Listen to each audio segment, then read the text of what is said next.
This is a femur or the thigh bone, which is the longest and the strongest bone of the body. As it is a long bone, it has two ends, upper end, lower end, and a shaft. For the size determination, the upper end bears a rounded head, whereas the lower end is widely expanded to form two condyles.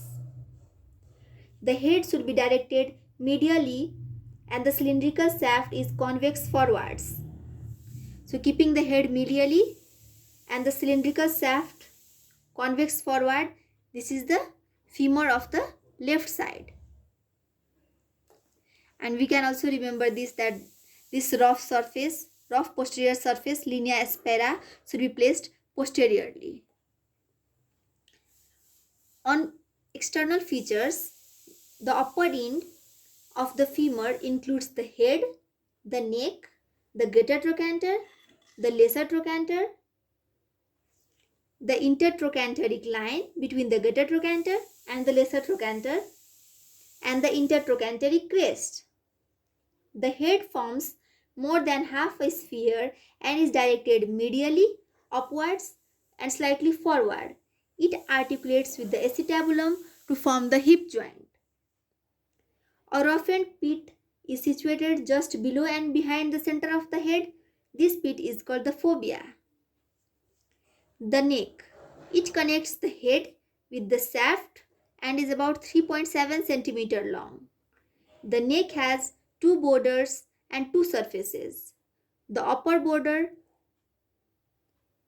the lower border, the posterior surface, and the anterior surface. The upper border is concave and horizontal, meets the shaft at the greater trochanter. The lower border is straight and oblique and meets the shaft near the lesser trochanter. The anterior surface is flat and meets the shaft at the intertrochanteric line.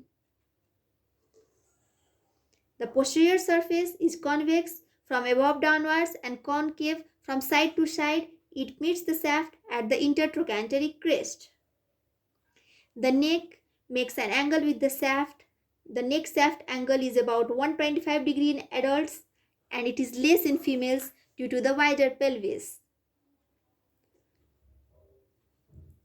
This is the greater trochanter, which is the large quadrangular prominence located at the upper part of the junction of the neck with the shaft. The upper border of the trochanter lies at the level of the center of the head. The greater trochanter has an upper border with an apex and has three surfaces: anterior surface, medial surface, and the lateral surface. The anterior surface is rough in its lateral part. The medial surface presents a rough impression above and a deep trochanteric fossa below. The lateral surface is crossed by an oblique ridge directed downward and forward. The lesser trochanter. It is a conical eminence directed medially and backwards from the junction of the posterior inferior part of the neck with the shaft. Intertrochanteric line. It marks the junction of the anterior surface of the neck with the shaft of the femur. Intertrochanteric crest. It marks the junction of the posterior surface of the neck with the shaft of the femur.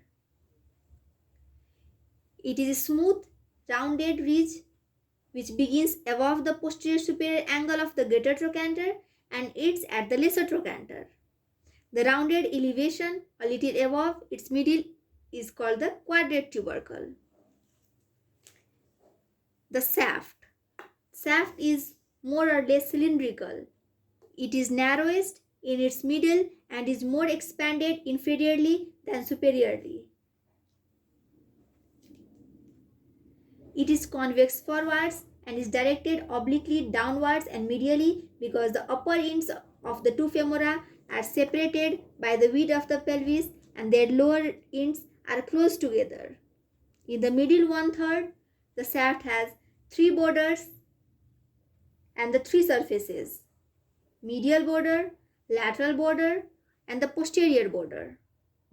3 surfaces: anterior surface, medial surface, and the lateral surface.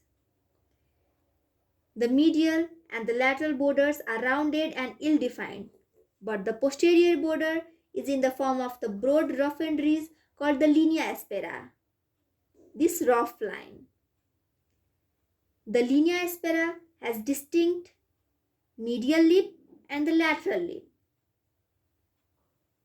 In the upper 1/3 of the shaft, the 2 lips, medial lip and the lateral lip of the linea aspera, diverges to enclose an additional posterior surface, and this has 4 borders and 4 surfaces: medial border, lateral border, spiral line, and the lateral lip of the gluteal tuberosity. 4 surfaces: anterior surface, medial surface, lateral surface, and the posterior surface. The gluteal tuberosity is a broad, roughened ridge on the lateral part of the posterior surface. In the lower 1/3 of the shaft, the 2 lips of the linea aspera diverge as supracondylar lines to enclose an additional popliteal surface. It also has 4 borders and 4 surfaces: medial border, lateral border, medial supracondylar line, and the lateral supracondylar line. 4 surfaces: anterior surface, medial surface, lateral surface, and the popliteal surface. In the lower end of the femur is widely expanded to form 2 large condyles, one medial and the one lateral. Anteriorly, the 2 condyles are united and are in line with in front of the shaft. Posteriorly, these condyles are separated by a deep gap termed the intercondylar fossa or intercondylar notch. The articular surface. The 2 condyles are partially covered by a large articular surface which is divisible into patellar and the tibial parts. The articular surface for the patella covers the anterior surface of both the condyles and extends more on the lateral condyle than on the medial. Between the 2 condyles, the surface is grooved vertically. It is separated from the tibial surface by 2 faint grooves. The tibial surface covers the inferior and the posterior surface of the 2 condyles and merge anteriorly with the patellar surface. The lateral condyle. The lateral condyle is flat laterally and is more in line with the shaft. So it takes the greater part in the transmission of the body weight to the tibia. Though it is less prominent than the medial epicondyle, it is stouter and stronger. The lateral aspect has a prominence called the lateral epicondyle. The popliteal groove which lies just below the epicondyle. The muscular impression posterior superior to the epicondyle. Medial epicondyle is convex medially. The most prominent point on it is called the medial epicondyle. Posterior superiorly to the epicondyle there is projection, the adductor tubercle. This tubercle is important landmark as the epiphyseal line for the lower end of the femur passes through it.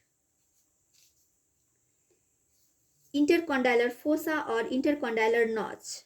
This notch separates the lower and posterior part of the 2 condyles. It is limited anteriorly by the patellar articular surface and posteriorly by the intercondylar line which separates the notch from the popliteal surface.